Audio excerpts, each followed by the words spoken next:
Sino ka? Oh, Gwen, baka masaktan mo yung bata. Talagang masasaktan siya sa akin pag hindi siya umamin na manluloko siya. Kaya umamin ka na. Eh, hindi po ako manluloko. Sinungaling ka?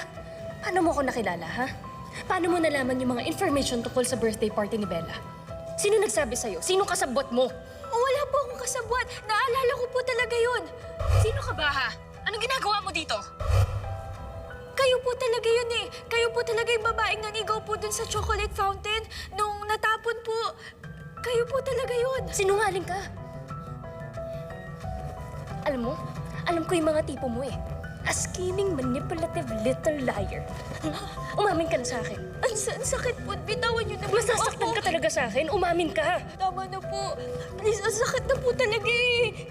Kaya umamin ka na. Napeke ka at manluloko ka. Gwen? Gwen, ano ginagawa mo sa bata? Let her go. Please, ma'am, wag na po kayo manggulo dito. Ongoing na po yung shoot. Nakikiusap po ako, umalis na lang po kayo. Kundi po, mapipilitan po akong tumawag ng guard.